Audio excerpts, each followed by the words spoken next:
요즘에는 전에보다는 좀 덜 그런 것 같습니다. 근데 이전에는 학생들은 다 배지를 다녔죠. 그래서 그 배지를 보면 어느 학교 소속의 학생이구나 금방 알지 않습니까? 만일 여러분에게서 하나님 나라에 속한 자인가를 구별하기 위한 배지를 찾아본다. 어떤 배지를 내놓을 수 있겠습니까? 지금 이제 우리 성가대 가운을 보되 십자가에 딱 뗐는데 십자가 목걸이를 꺼내 보여줄 것인가? 무엇으로 우리가 주의 나라에 속한 자임을 드러내는 신분 확인의 배지를 보여주겠는가? 각 나라마다 여권이 있으니까 다른 나라에 가게 되면 자기 소속의 나라를 보여주는 여권을 내놓으면 되겠죠. 여러분이 하나님 나라에 속한 그 증거는 뭐로 보일 수 있겠습니까? 이 질문은 참 생각해 볼 만한 질문이죠. 근데 오늘 본문과 관련해 보게 되어지면 참 성도의 배지요, 참 성도의 진정한 특성은 온유함입니다.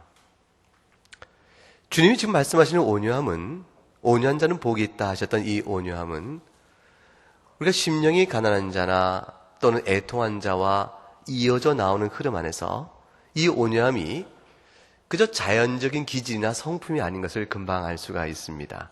원래 타고난 성품이 수줍고 또 부드러운 사람이 있을 수 있는데 그런 사람들은 복이 있다 하신 것이 아니고 그게 영적인 성품입니다. 먼저 생각을 한번 해보시죠. 심령이 가난한 자는 어떤 사람입니까? 그저 쉽게 정의 내리면 심령이 가난한 사람은 하나님 앞에서 자기의 실상을 바르게 아는 자라 이렇게 말할 수 있습니다. 하나님 앞에서의 자기 실상을 바르게 알면 어떤 내용들을 자기 실상의 내용으로 갖게 되어질까요? 무엇보다도 빛 대신 하나님 앞에서 자신은 어둠인 줄 알죠. 거룩하신 하나님 앞에서 자기는 뭐죠? 죄인인 줄 알게 됩니다. 영원하신 하나님 앞에서 자기 인생은 한순간에 불과한 아무것도 아닌 존재인 줄 알게 되어지죠. 무한한 지식의 하나님 앞에서 자기 지식이 아무것도 아닌 것을 알게 되어집니다. 변치 않으시는 하나님 앞에서 우리는 얼마나 변덕스러운 존재인가를 알게 되어집니다. 다시 말하면 자신의 너무너무 낮고 연약한 모습을 알게 되어지며 더군다나 그것이 죄인인 줄을 알게 되어집니다. 그러니 피조물의 기쁨이 하나님을 알아가고 하나님과 사귀는 데 있다라고 생각한 사람이라면 이게 신자일진데 신자라 그것이 가능하죠.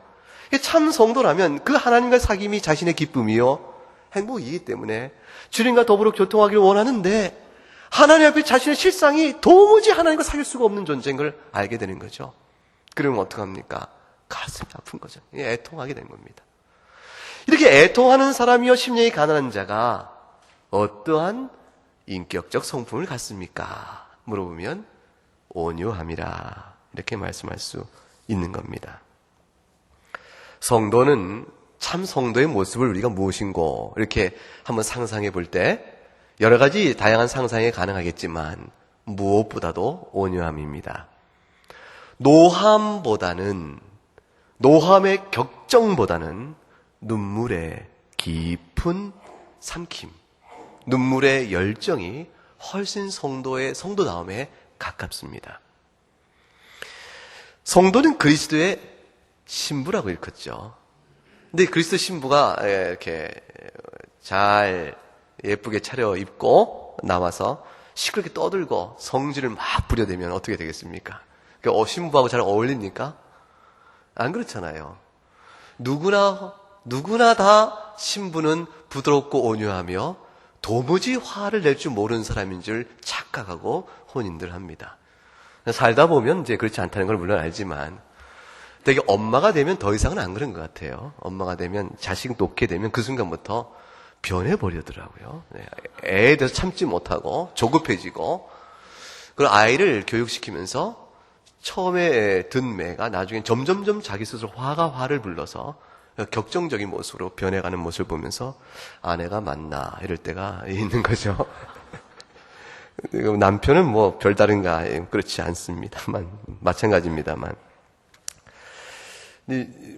미국에서 공부할 때예요. 이제 제가 경험한 게 그때 일이어서 그때 얘기합니다. 다른 경험이 없으셔서 교통사고가 났습니다. 제가 아니고 함께 가던 일행 중에 앞에 차가 사거리에서 직진을 하는데 맞은편 차선에서 좌회전한 차를 그냥 받아버린 겁니다. 그러니까 차가 와장창 무너졌죠. 그러면은 어떻게 되겠습니까? 그 사고를 당한 사람 운전자의 그 태도가 어떨 거라고 좀 기대해요?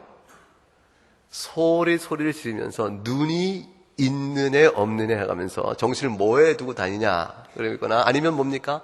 차가 정비 불량이었어요. 브레이크가 시원치 않았던 겁니다. 그럼 그것도 마찬가지죠. 차를 어떻게 몰고 정비를 어떻게 하고 다니 그런가 라고 하면서 난리를 치지 않겠습니까? 심하게 다루고 갈 거란 말이에요. 사고를 낸 사람을 향하여. 저희는 뒤에서 따라가던 차였기 때문에 얼른 차를 길가에 대어놓고 상황을 보고 얼른 도로 갔죠. 정리하기 위해서. 그런데 그 사고를 받은 사람의 태도가 너무 이상했습니다. 이분이 화를 내지 않고 자신은 아무 몸에 이상이 없으니 당신은 어떤가 하고 사고를 낸 사람을 이렇게 돌아보고 걱정을 해주는 거예요. 그게 얼마나 마음이 안도가 됐겠습니까? 그 모습을 보면서 그때 제가 받던 인상이 뭐였냐면 어떻게 저렇지? 라는 생각이 탁 든 거예요. 첫 번째 생각이 그거였습니다. 생각보다 다르네? 왜 저런 반응이 나오지? 특별한데? 달라? 이게 인상이 촥 마음에 들어왔어요. 그 다음에 얘기를 좀 나누면서 상황을 설명을 듣는데 그 브레이크를 잡으려 애쓰는 모습을 내가 봤는데 내가 그때 미처 나도 피하지 못했다. 라고 얘기를 하는 거예요. 그러다가 가만히 보니까 제 마음에 기대치가 생겼죠. 이 사람이 틀림없이 예수 믿는 사람일 것이라. 예수 믿는 사람이 아니면 이러지 못할 것이라 이렇게 생각을 하고 그러나 아니면 어쩌지 싶지만 이렇게 그러나 물었습니다. 그래 아니나 다를까 예수를 잘 믿는 사람이었습니다. 제가 공부하는 도시에 아주 지금 국제적으로 유명한 조엘 비키라는 목사님이 계세요. 그분이 목회하던 교회인데 Heritage Netherlands Reformed Congregation. 그래서 네덜란드의 개혁신앙을 유산으로 받고 신앙 고백하는 교회다라는 그런 교회 이름을 가진 교회의 성도였습니다. 참 아주 훌륭한 사랑을 받습니다. 인상은 딱 하나입니다. 다르네 그겁니다.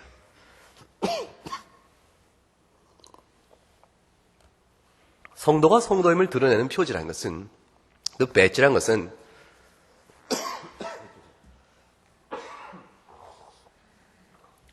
요즘 가끔 왜 그런지 모르겠어요. 성도가 성도됨의 배지가 뭡니까? 할 때 그 소속의 정체성을 밝혀주는 것은 성도에게 기대해지는 아름다운 영적 자태가 드러나는 것인데 이 온유함이야말로 인생 살아가는 여러 가지 경우마다 성도의 성도됨을 드러내주는 가장 결정적인 표지 중에 하나입니다. 그 온유함은 첫 번째는 무엇보다 이런 것입니다. 상처를 받아도 잘 참아내는 것입니다. 분을 품고 마음에 분이 확 들어오죠. 판단이 들어오니까. 판단이 들어오는데 그 분을 그대로 잘 참아내는 겁니다. 속에서 올라오지만 드러내지 않는 것이죠. 그게 온유함입니다. 그 성질을 급한 대로 내어놓지 않는 것입니다. 전도서 7장 9절에 가게 되면 한번 읽어볼까요? 급한 마음으로 우매한 자가 어떤 자입니까? 하나님을 모르는 자를 가리키거든요. 미련하여 하나님 계신 걸 모른다. 그런 사람들의 품에 머물러 있는 것이 급한 마음에 노라 이렇게 성경이 이르렀습니다. 시편 38편에 보더라도요 이런 말이 나옵니다. 내 생명을 찾는 자가 올무를 놓았다. 나를 해하려고 계획한 일을 깨고 있다. 종일토 음모를 꾸니니 지혜를 막 동원하는 거죠. 그런데 이렇게 대응을 합니다. 13절에 못 듣는 자처럼 듣지 아니했다. 말 못하는 자같이 입을 열지 아니하였다. 귀가 없는 자처럼 못 들은 자처럼 행사하고 입이 없는 자처럼 할 말이 있어 반박할 말이 없는 것처럼 말을 못하고 있었다. 말을 안 했다. 근데 딱 하나 오직 15절에 같이 읽어보면 여호와여 내가 주를 바라사오니 내 주 하나님이 내게 응답하시리라. 하나님을 바라봤다. 여기서 온유함에 대한 실제적 가능성과 동기가 또 힘이 나옵니다. 그래서 온유한 자는 하나님을 바라고 하나님이 내게 응답하시고서 기대하기 때문에 마음속에서 치밀어 오르는 어떤 노가 있다 할지라도 성급히 그걸 바라지 아니하는 영적 태도를 가리켜서 오념이라고 합니다. 두 번째 오념 사람은 따라서 이렇게 이어져 갑니다. 어떻게 참 성도요, 진정한 성도요, 믿음의 자태가 그 하나님 나라 속한 자의 본질의 특성이 드러납니까? 그 오념이 두 번째, 받은 상처가 있으면 잘 참아낼 뿐만 아니라 그 받은 상처를 잘 용서를 하는 온유함입니다. 마가복음 11장 25절에 주님께서 이렇게 이야기하셨죠. 서서 기도할 때 아무에게나 혐의가 있거든 용서하라. 누구든지 대상을 가리지 말고 내가 마음에 걸리고 나에게 피해를 준 사람이 생각나거든 용서하라. 그러면 그리하여야 그 다음에 영적인 이유가 있어요. 혐의가 있고 서서 기도할 때 생각나거든 용서하라. 왜냐하면 영적인 이유요, 신학적인 이유가 있는 것이죠. 주님 뭐라고 말씀하셨어요? 하늘에 계신 너희 아버지께도 너희 허물을 사하여 주실 것 아니냐. 그러니까 용서하라. 그게 인격적 훌륭하기 때문이다. 그게 아니고 영적인 이유를 듭니다. 성도인데 신자인데 도무지 분을 못 참는 사람이 있습니다. 용서하라 권면해도 용서할 수 없어요. 이건 도무지 이건 용서 못합니다. 그 고집을 강하게 부리고 오랫동안 자기 습성대로 노를 바라고 성미 급한 대로 하고 판단하며 이런 죄를 범하는 사람이 있었습니다. 그 사람이 권면했대지 않습니까? 물어봤대요. 어떻게 기도하십니까? 도무지 근데 어떻게 기도합니까? 이렇게 물었더니 그 사람이 주님 갇힌 기도로 기도합니다. 어떻게 같이 한번 해봐요. 주님 갇힌 기도로 하늘에 계신 우리 아버지 이름이 거룩히 여김을 받으시오며 같이 하시니까요. 나라의 맛 몰라요? 뜻이 하늘에서 이룬 것 같이 땅에서 이루어지이다. 그 다음에 오늘 우리에게 일용할 양식을 주옵시고 우리가 우리에게 죄진 자를 사하여 준 것 같이 우리의 죄를 사하여 주옵시고 그 대목에서 우리가 우리에게 죄진 자를 사하여 준 것 같이를 건너뜁니다. 이렇게 얘기했답니다. 기도하는 법 간단하죠? 기도하는 법 간단하지요. 주님이 기도할 때에 용서하라. 기도할 때에 용서하라. 우리가 우리에게 죄진 자를 사하여 준 같이 우리 죄를 사하여 주옵소서. 하나님의 은혜를 구하는 자의 마땅한 태도요. 하나님의 은혜를 아는 자의 마땅한 태도는 그와 같다 말씀하십니다. 건너뛸 수가 없습니다. 건너뛰어서도 안 되는 것이죠. 여러분은 어떻게 기도하세요? 건너뛰세요. 다 포함해 기도하세요? 이따끔씩 건너뛰고 이따끔씩 이렇게 편안할 때는 다 기도하고 어려울 때는 건너뛰고 형편에 따라서 혹시 그렇게 하십니까? 세 번째로 온유한 자는 악을 손으로 갚습니다. 악을 손으로 갚습니다. 성경에 악을 손으로 갚으라는 교훈이 얼마나 분명하고 명료하고 선명하게 부인할 수 없게끔 반복되어 나오는지 모릅니다. 마태복음 5장 44절에 나는 너에게 이르노니 너희 원수를 사랑하며 너희를 박해한 자를 위하여 기도하라 했습니다. 여러분 이것을 할 수 없습니다라고 변명을 못하게 주님이 이렇게 길을 막아놓고 얘기를 하세요. 만일 이걸 뒤집어 얘기해서 원수를 미워하고 또 사랑하는 자를 사랑해라 이렇게 되어 있다면 어려워요? 쉬워요? 쉽잖아요. 그죠? 쉬운 만큼 믿음의 자태와는 상관이 없다 그것입니다. 나면서부터 부패한 인간도 원수는 미워하고 사랑하는 자를 사랑하는 것은 잘하는 일이라. 이게 영적 자태가 아니라는 것이죠. 주의 은혜를 아는 자의 자태가 아닌 것이죠. 그러니까 주님은 말씀하시기를 원수를 사랑하라. 영적 이유를 들어 말씀하십니다. 시편 35편에 내가 선을 악으로 갚아. 내게 선을 악으로 갚아. 나의 영혼을 외롭게 하나. 누가요? 그들이. 내가 선을 베풀었음에도 불구하고 나의 선을 도리어 악으로 갚는 자들이 있어서 내 영혼을 곤고하게 하였다. 그럼에도 불구하고 내가 선을 베풀었으나 나에게 악을 행한 그 자에게 다시 이렇게 하지 않고 다시 선으로 내가 그를 향하여 대하였다. 나는 그들이 병들었을 때 굵은 베옷을 입으며 금식하며 내 영혼을 괴롭게 하였더니 선으로 악을 갚은 것이죠. 그 다음에 이어진 내용은 저들이 나를 오히려 더욱더 어렵게 하였다로 돌아옵니다. 내가 그들을 사랑할 선을 갚아서 내 어머니가 병든 것처럼 그들 위해 병들었을 때 기도해줬고, 내 사랑하는 아내요 내 자식이 병들었을 때 내가 그를 위해 기도한 것처럼 저를 위해 기도하였지만 내 선을 저들이 악으로 갚았다. 온유한 자는 하나님을 바라보면서 자신의 급한 성벽대로 분을 바라지 않고 받은 상처를 잘 참아내고 그 받은 상처를 용서할 뿐만 아니라 악을 선으로 갚는 자를 가리켜서 온유한 자라 말합니다.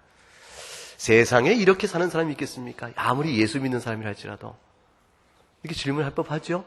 왜냐하면 내가 안 그러니까. 내가 예수 믿는 건 분명한데 내가 안 그러니까 그런 사람이 있을까요? 그런 사람이 있다고 주님이 말씀하십니다.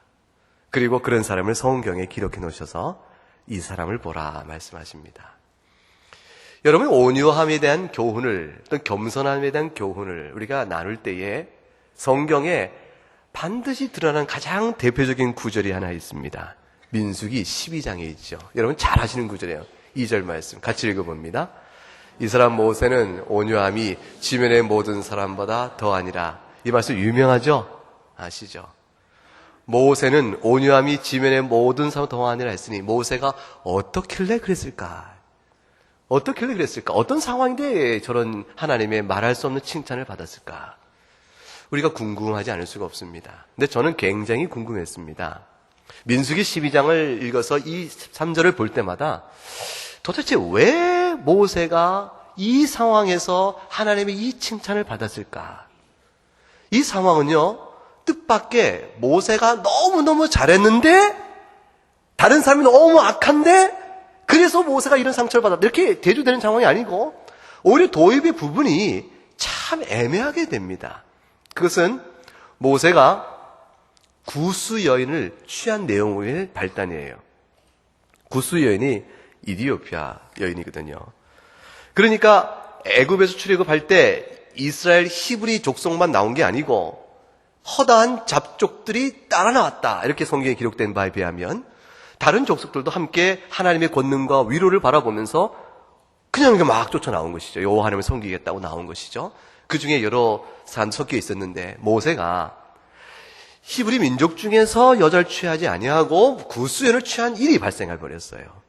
구스연을 취하게 되어지니까 결국 자기의 가장 가까운 미리암이요, 가장 가까운 아론이 드러나서 모세의 허물을 지적한 내용이 1절과 2절에 나옵니다. 그리고 3절에 느닷없이 하나님께서 이 사람 모세는 온유함이 지면에 모든 사람보다 더하니라 이렇게 칭찬하신 것이에요. 보세요. 이 미리암과 아론이 모세를 힐문했을 때 모세에게 허물이 있었습니까? 없었습니까? 있었지요. 그게 썩 잘한 일이 아니거든요. 그 허물이 있었을 때 그 허물을 지적받은 사람이 허물을 참아내는 거야. 그거 뭐 온유함이라고 특별히 칭찬할 만합니까?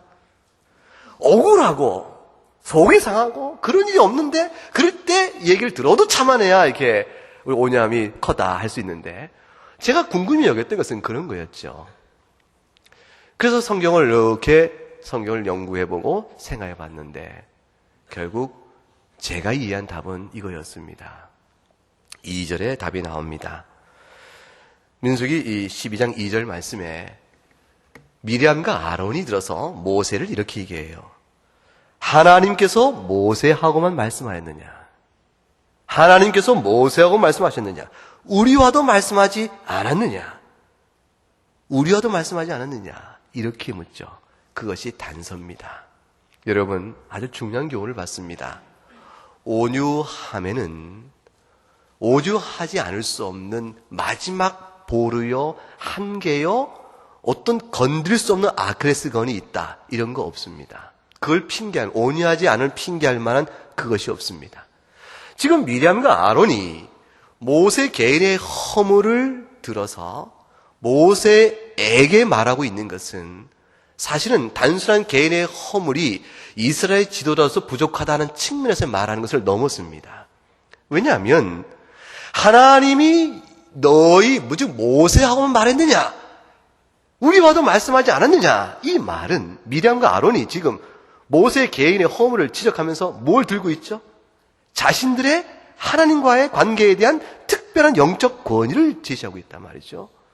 이것은 아무 상관이 없는 것이죠. 모세가 이스라엘 지도자로 구수연을 취한 것이 마땅한 것이 아닙니다. 나는 그 자체 사실 기억해도 충분한 충고가 되는데 모세를 향하여 그렇게 말하고 있는 내용은 영적 권위에 대한 도전의 암시가 있죠. 모세를 가르쳐 2절에 이렇게 말합니다. 모세에게 직접 하는 말이면 이렇게 얘기할 거 아니겠어요? 하나님이 너하고만 말했느냐? 나하고도 말했다. 그러니 나의 책망을 좀 갖다 들어라. 이런 정도의 얘기를 들을 수 있지 않겠습니까? 근데 3인칭화 시켜 말합니다. 여호와 하나님이 모세하고만 말했느냐? 우리하고도 말한 것이 아니냐? 모세하고 얘기하지만 3인칭화 시키니 결국 듣는 대상을 염두에 어디까지 확장시키고 있는 것이죠? 온 이스라엘 백성이 염두에 들어오죠. 중요한 도전이 이루어진 상황이죠. 그게 무엇입니까? 교회 안에 이루어지고 이스라엘 백성이 이끌어가는 모세의 개인적 허물을 발단이 되어져서 모세의 영적 지도 권위에 대한 도전이 미리암이와 아론에게 나온 겁니다. 여기서 모세가 온유한 것입니다. 이게 참 중요한 것이죠. 다시 말하면 본문의 교훈이 이겁니다. 사람이 어떤 한계에서 이것만은 건들리면 이거는 안 된다라고 말하는 자기의 어떤 한계가 있는가, 그것이 없다는 것을 의미합니다. 어떤 상황이 그것이 없습니다. 우리가 부부싸움 할 때 건드리면 안 되는 한계가 뭐가 있죠? 그걸 말하면 끝장이 할 만한 그거 뭐가 있죠? 우리 부모님 건드리지 마라. 집안 건드리지 마라. 부부싸움 하다가 당신은 도대체 왜 이러는 거야? 당신 도대체 이거 어디서 배웠지? 이거 다 친정 식구 때문이야. 이렇게 나오면 그것도 문제가 사태가 심각해지죠. 당신 부모한테 뭘 배웠어? 이렇게 말하면 끝나는 겁니다. 그거는 일주일 싸움이 1년 가고 7년 가고 아니 평생 갑니다. 두고두고 되뇌일 만한 당신 그때 그렇게 말했잖아. 이게 나와서 잊어지지 않는 상처로 휙 감아버리는 것이죠. 말하지 않아야 될 어떤 선이 있다. 경노하게 되어지는 것이죠. 우리는 다 그런 것들을 갖고 있다고 생각합니다. 우리 안에 자존심. 나에게 있어서 이것만은 건드지 말아야 될. 내가 말했던 그 뭐 하나 그런 것이 있다고 생각해서 그것이 손에 닿게 되어지면 분을 내고 화를 내는 자신의 정당함을 설명해 나가죠. 오념을 잃어버려도 될 마지막 자기 아킬레스건 같은 자기를 지키는 자존의 마지막 보루가 있다고 생각하죠. 오늘 본문 속에서 주님이 무엇을 칭찬하는 것은 오념이 지면의 모습과 더하다는 것은 그것이 없다는 것을 의미합니다. 그것이 없다는 걸 의미합니다. 모세가 항상 성공한 것은 아니에요. 지금 모습에서는 그 모습을 보였습니다. 여러분 마음속에 온유하지 않을 수 없는, 도무지 분을 바라지 않을 수 없고 용서할 수 없으며 선으로 악을 갚는다 생각할 수 없는 그 마음의 깊은 상처, 여러분 흔들어버리는 그 도전, 시험거리 도대체 뭡니까? 그것이 있습니까? 주님이 말씀하시기를 그런 거 없다. 그런 거 없다. 온유함에는 절대적 명령입니다. 모세는 이 상황 속에서 그러함으로 자신의 허물이 있는 상황에 책망을 받고 있지만 오히려 온유함이 지면의 모든 것보다 더 승하다, 더하다라는 칭찬을 받게 되어집니다. 모세의 입장에서는 할 말이 보통 많은 게 아니죠. 사실 11장 넘어가게 되면 이스라엘 백성이 4절과 6절에 난리를 칩니다. 만나만 먹으니 고기가 그립다고. 없는 말로 지어내요. 애굽에 가면 뭘 먹을 수 있다고요? 생선. 근데 그걸 어떻게 먹어요? 값없이. 이런 거짓말이 어디 있습니까? 근데 그걸 드러내면서도 만나를 먹고 있는 자신의 형편, 광야 생활 속에 만나주신 하나님의 은혜를 다 인정하지 않고 넘어갑니다. 더 나가서 장막에 가서 흩어져서 껄게 울니다. 10절에 가게 되면 온 백성이 원망과 불평을 틀어놓으니까 모세의 마음이 어떻겠습니까? 견딜 수 없는 아픔이 오죠. 11절부터 15절에 모세가 하나님께 이렇게 눈물로 기도합니다. 어찌하여 주께서 종을 괴롭게 하십니까? 주의 목전에서 은혜를 입게 하냐 하시고 이 백성들 내게 맡겨서 내게 그 짐을 지게 하십니까? 이 백성을 내가 낳았습니까? 주께서 내가 양육하는 아버지가 젖먹는 아이를 품듯 그들을 품에 품고 주께서 그들에게 열정의 맹세인 땅으로 가라 어찌하여 저에게 명령하십니까? 이 백성이 줄 고기를 제가 어디서 구하겠습니까? 책임이 심히 중하여 나 혼자는 감당할 수 없사오니 15절 같이 읽어요. 주께서 내게 이같이 행하실진데 구하옵나니 내게 은혜를 베푸사 즉시 나를 죽여 나의 고난방함을 내가 보지 않게 하옵소서. 들끓는 기도가 있는데 하나님 앞에 내어놓습니다. 얼마나 힘들어요. 그때 모세가 미리암은 어디 있었고 아론은 어디 있었느냐.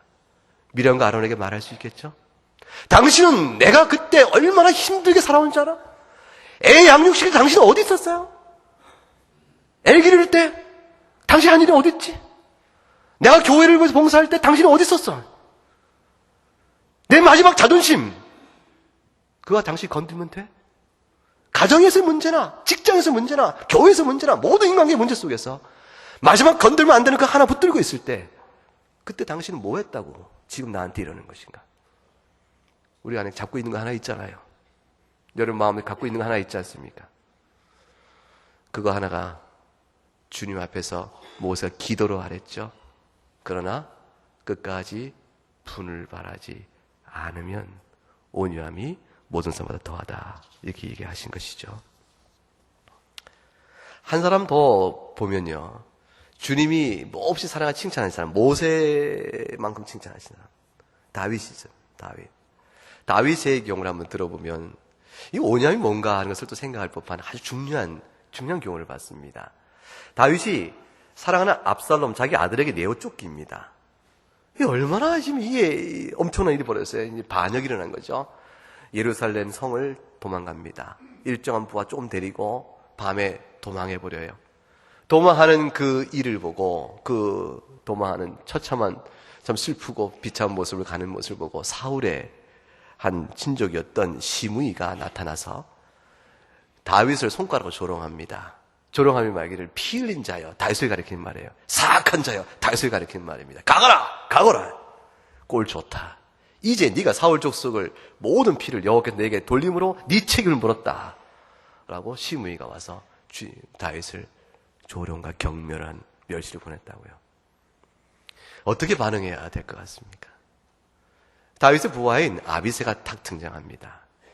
이 죽은 개가 어찌 내 주 왕을 저주하는가? 죽은 개와 같다. 죽은 개와 같다. 한 줌도 안 되는 죽은 개와 같은 자가 어찌 내 주 왕을 저주하는가? 청컨대 내가 가서 그 목을 단번에 베게 하옵소서. 당연한 반응이요. 누구라도 할 수 있는 반응이죠. 근데 다윗이 뭐라고 말합니까? 그냥 두라. 그냥 저주하게 하라. 여호와께서 명령한 것이 터인즉 그냥 두라. 저주하게 두라. 다윗이 분격한 화를 발하지 않습니다.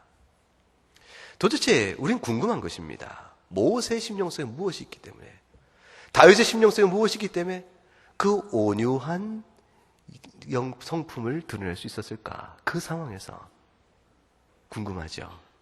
근데 그 답이 그 다음 절에 나옵니다. 한번 같이 읽어보죠. 혹시 여호와께서 선으로 내게 갚아주시리라 하고. 이거 참 답이죠. 모세나 결국 다윗의 마음속에는 하나님을 바라보는 것 때문에 그렇습니다. 어떠한 아픔이 있거나 여러분에게 상처가 있잖아요. 괴로움이 있잖아요. 여러분이 애써 수고했는데 남은 그 수고를 모르고 여러분을 탓할 수가 있잖아요. 여러분이 가정에서 애써 한 일을 오해받거나 특히 시댁 식구들 어떻게 해볼 도리가 없잖아요. 시댁 식구 없는 사람이 없으니까. 마찬가지예요. 처가를 위한 일도. 결혼관계 속에 사회 안에서 직장 안에서 일한 모든 일이 억울하게 될 때가 많이 있지 않습니까? 하나님이 보신다. 그래서 내가 그 억울함을 받으면 뭐라고 합니까? 오히려 하나님께서 선으로 내게 갚아주지 않겠는가? 억울한 일을 당할수록 하나님이 선으로 갚아주지 않겠는가? 그 믿음 때문에 그렇습니다. 이 믿음은 결국 한마디로 말하면 뭡니까? 하나님의 섭리를 믿어가는 겁니다. 그것이 없으면 온유함은 불가능합니다. 온유한 자가 누릴 복이 뭐라고 성경이 말합니까?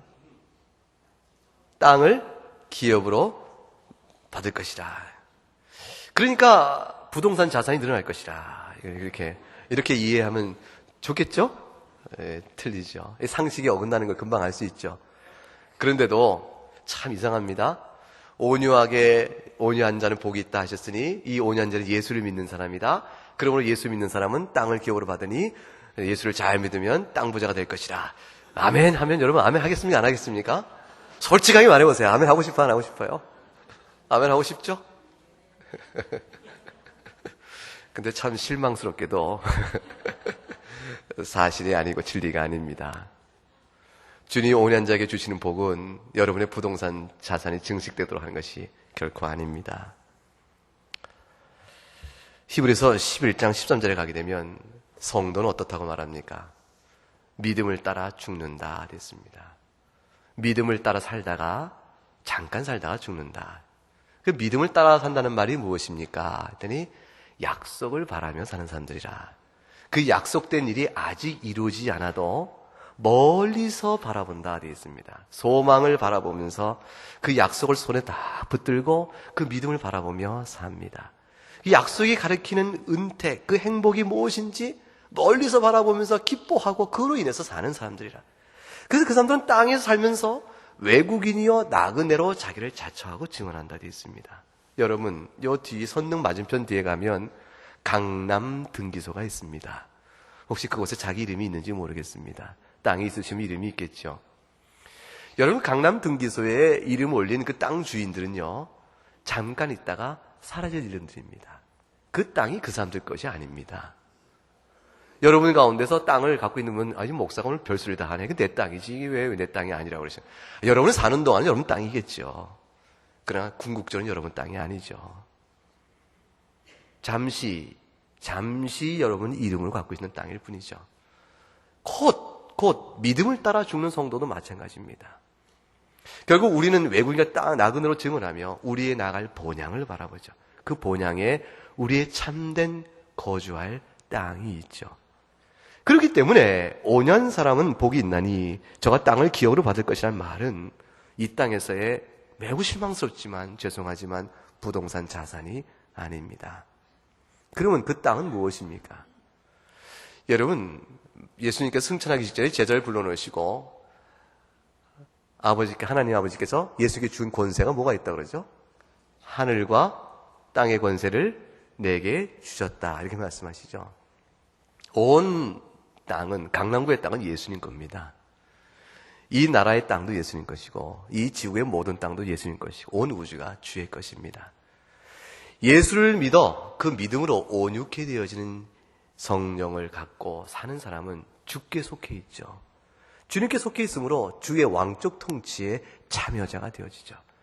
땅의 모든 권세를 가진 주의 통치에 참여자가 되어서 그와 더불어 왕의 통치에 참여자가 되며 하늘나라의 유업을 땅으로 기업을 받듯이 받는 것입니다. 그것을 가리키는 말씀이죠. 시편 37편의 뜻밖의 구약 성경인데 그것에 대한 내용을 잘 설명해 줍니다. 시편 37편 9절에 이렇게 되어 있습니다. 진실로 악을 행하는 자들은 끊어질 것이지만 여호와를 소망하는 자들은 땅을 차지할 것이라 되어 있습니다. 여호와를 소망하는 자가 약속을 바라보며 믿음을 따라 살다가 죽는 사람들이죠. 그런 사람들이 누릴 땅을 차지하는 그 땅은 영원한 하나님 나라의 기업을 의미할 밖에요. 악인은 곧 사라집니다. 10절에 보세요. 잠시 후에는 악인이 사라진대. 그 악인이 그 덩덩거리며 힘있고 강력하게 보이고 있는데 도무지 그 세도가 영구할 것 같은 기세인데 잠시 후면 사라지고 없어서 눈을 씻고 살펴봐도 없을 것이라고 말씀합니다.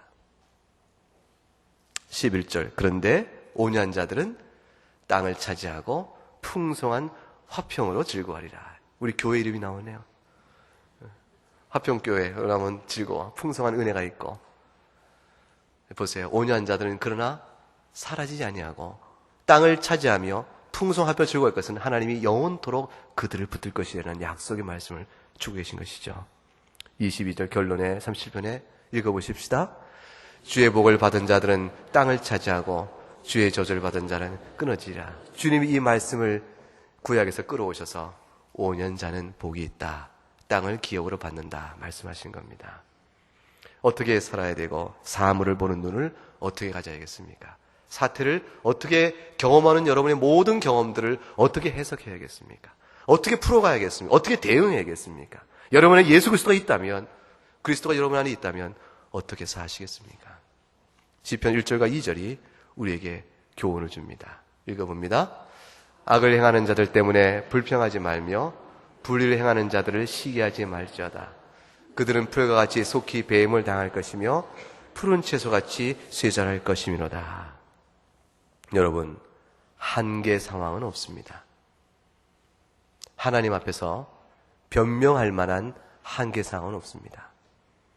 우리가 여지껏 온유하지 못한 까닭은 그 한계 상황을 하나님 앞에서 이 변명 저 변명으로 부풀려 놓은 삶을 살기 때문에 그렇습니다. 이런 상황은 하나님 아닙니다. 이런 상황은 아닙니다. 임의로 자기 안에서 자신이 불을 급히 노하고 용서를 하지 아니하고 악을 선으로 갚지 아니하는 모든 신앙의 나태함과 게으름과 하나님의 섭리에 대한 신뢰를 다 놓아버린 그런 모든 신앙의 연약성, 그 모든 것에 불구하고 전혀 마음에 심정적 부담이 없이 내가 은혜를 아는 자로서 마땅치 하다 이걸 생각함이 없이, 그럼에도 불구하고 나날이 살아가고 있는 까닭은 내 안에 한계상을 자꾸 부풀리고 있는 거 아닐까요? 자꾸 한계상을 열어놓고 있는 거 아니에요? 주님 말씀하십니다. 그런 것은 없다. 모세를 통해서, 다윗을 통해서 우리에게 명백하게 교훈하십니다. 악을 행하는 자 때문에 불평하지 말며 불의한 자를 시기하지 마라. 그리고 뭡니까? 주를 온전히 바라보라 말씀하시죠. 온유함은 따라서 참 믿음의 결정체입니다. 참 믿음의 성질로 드러나는 아름다운 영적 자태입니다. 그래서 세 가지 요약하면 하나님의 섭리를 깊이 의지해야만 가능해집니다. 상처를 받아도 잘 참아냅니다. 그리고 받은 상처를 잘 용서합니다. 그리고 악을 선으로 갚는 이 세 가지를 내용 안에서 믿음 안에 갖고 도덕적, 영적 자태를 드러낼 때 온유하다 말하며 주께서 말씀하시는 그런 자를 가리켜서 땅을 차지할 것이라, 땅을 기업으로 받을 것이라 말씀하고 계신 것이죠. 우리 함께 찬송하겠습니다.